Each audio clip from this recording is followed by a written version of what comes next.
Hey guys, so I want to do a quick follow-up video to the LRD video I posted yesterday, the one about it having some issues actually alerting to radar sources.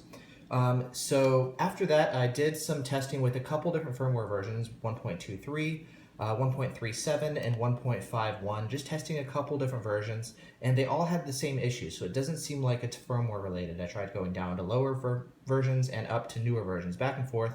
It doesn't seem like it's software related. I've tried other detectors, they've all been fine. I've had 4 of these so far, 3 of them have been just fine. This is the only one that's been an issue. Talking to other people on the forums, it does not seem like it's a widespread issue. For most people, it's working just fine.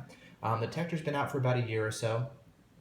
There's very few reports of kind of buggy versions of this LRD950, so I wouldn't worry about it too much. I know some people are kind of concerned, like, hey, does mine have an issue? I just bought one. What if I got a bum one too? An easy way to check, if you don't have like a Bushnell or a radar gun or something, just pull up to any grocery store that has an automatic door opener, drive up to it and see if the detector alerts. If it does, it's fine. You know, if it's alerting to radar and it's falsing in situations where it should false, you're just fine. So you can also, like, this detector actually begins alerting really quick when you plug it in there. It goes through the startup process and then begins alerting almost immediately. So if you're sitting in front of some automatic door opener, you start up your car and your detector and it goes off right after it finishes.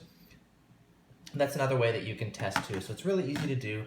It seems like, just from what I've seen talking to other people, the vast majority of these ones are just fine. So it's not like a huge cause for alarm or anything. I don't want to concern or freak out people. That's never what I want to do, you know. But just kind of taking a look at things, and if anybody wants to verify for themselves, it's really easy to do. If it's alerting to radar sources, it should be just fine. Yeah, so anyways, that's just a quick follow-up to this video. I don't think it's going to be like a huge widespread issue or anything, but I do want to address it for anybody who happens to be concerned. So I'll post a link in the video description to the RDF discussion where we're discussing all this kind of stuff. Other than that, comment area, questions, follow-up discussion. Let me know how yours is doing, if it's working well and all. Again, it seems like for most people it's working just fine. If you guys have one, again, let me know how yours is working. You can, again, test it with a radar gun, just like I was doing, or pull up to any sort of radar source like a speed sign or grocery store or whatever. So anyways, yeah, LRD950.